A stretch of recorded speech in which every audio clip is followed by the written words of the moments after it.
Hey guys, in this video we're going to be checking out the new DC Collectibles, the new Batman Adventures figure number 39, Catwoman.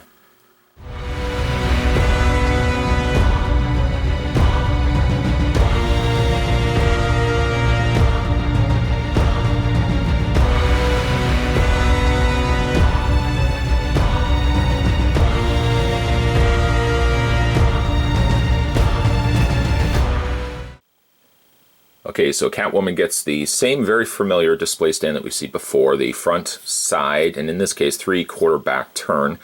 Batman turn around, Catwoman on the side. Still has the very familiar as well waist clip. This one really sits extremely loose. Some of them can be good. I find most often than not, these are really, really loose.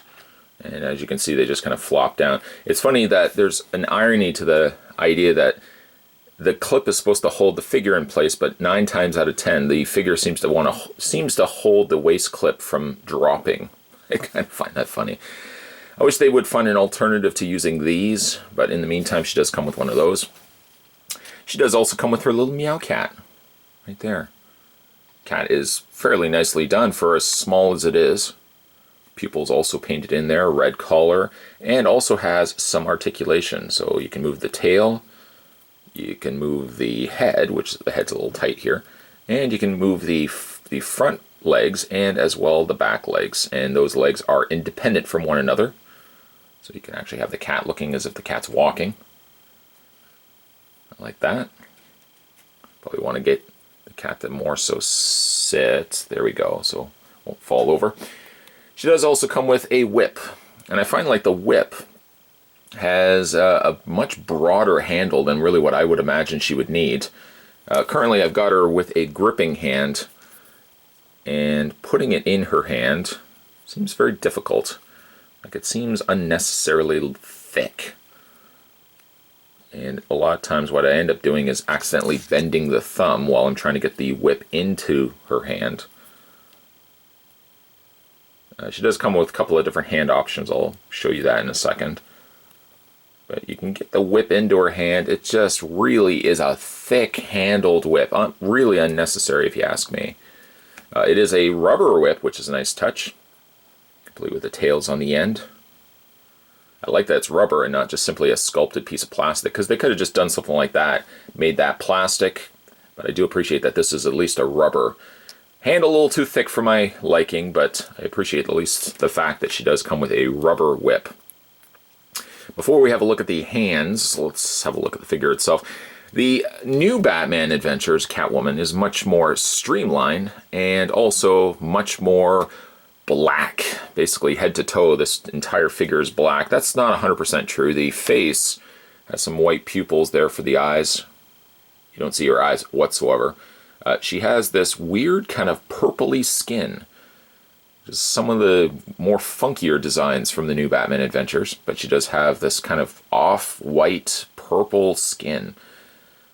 The lips are nicely done, and I like the fact that these are little small little touches, but I like that there's that little bit of red just dropped right there at the bottom of the lip. I like that a lot. Very much could say inspired by maybe the Batman Returns Catwoman in the same similar design, although no stitching or anything like that in the body. I mean, very, very sleek looking figure. She's a very small figure as well, as one would possibly imagine seeing her in person. Again, for the sculpt, minimal at best. There's not really a lot going on Catwoman here, but you know what? The figure actually is pretty good. I don't know if I would say it's one of my favorite designs from the new Batman Adventures. Really, there's just not a lot going on. But what she does have going on and looking like the source material, I think she's a pretty good looking figure, but the design initially that she's based from just doesn't have a lot of wow appeal to it. She does come with a couple of hands. Currently I had her with the clawing hand. This was the defaulted hand from the package, and you can see that they've sculpted in some nice little sharp kind of nails in her claws. This is the hand I swapped out for, that it has a partially gripping hand, but she has a couple of different hand options, like I said. Some closed fists, if you want to display your figure, I guess, with closed fists. There's another one that's probably a little bit more suited for holding the whip. Kind of got more of a cup shape to it. Again, another closed fist. A bunch of, like I said, grabbing hands. Being that she doesn't really have, there's another clawing hand and another gripping hand for the other side. Like I said, she doesn't really come with any sort of accessories other than really the whip and the cat. A jewel would have been nice, you know, something that you could imagine that she is currently stealing. Batman is trying to apprehend her for. Something like that would have gone a long way for me if she had come with that. Also, too, her pegs are extremely long. Good, I guess, in some regards, but, you know, there's more the risk of it breaking as you're trying to put the hand peg into the socket here. Once again, we just put the whip into her hand. You can see, again, like that whip seems really excessively thick. Nonetheless, it does fit into her hand eventually. Having a look at her posability, let's get the whip going away there.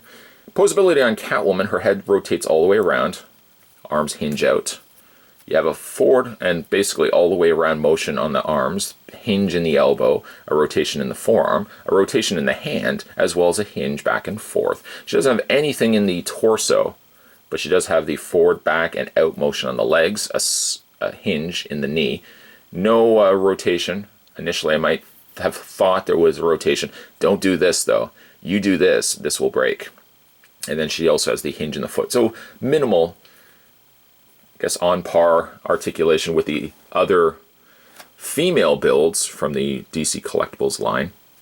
All in all, not a bad looking figure. I mean, this figure could have easily been packaged in with the Gotham Vixens, or whatever the set was, the 5-pack or the 6-pack set. She could have come included with that. As a standalone pickup, she's not bad. She's kind of like middle of the mark. She's not a super great figure. She's not a poor figure. New Adventures Catwoman kind of sits right in the middle. I'd say pick it up for really just adding to your collection, or if you're a big fan of Catwoman. But I mean, really, there's not a lot going on for her. I mean, she has that cool black sleek look to her. But other than that, she doesn't really have a lot of the bells and whistles I think that some of the other figures could potentially have, that this one just doesn't seem to have as much of. So, like, rating-wise, don't really do the rating, but I would probably kind of give her a middle of the mark. Like, out of 10, I would probably maybe give her like maybe a 7.5 or so out of 10. You can currently find her at your local comic book store. Can't find a comic book store in your area? What, you can't? www.comicsshoplocator, that's the place where you want to go to. Put in your zip code, your postal code, or basically any code that signifies where you live, and Comic Shop Locator will find a comic book store in your area. Don't believe me? It worked for me. That's where I can find, and that's where I did go and find my local comic book store that I go to all the time now. If you haven't also had a chance to subscribe to this channel, what are you waiting for? Click that little subscribe button and you're good to go, and you won't miss a beat when it comes to future videos hitting the web. As always, guys, thanks for watching. See you next time.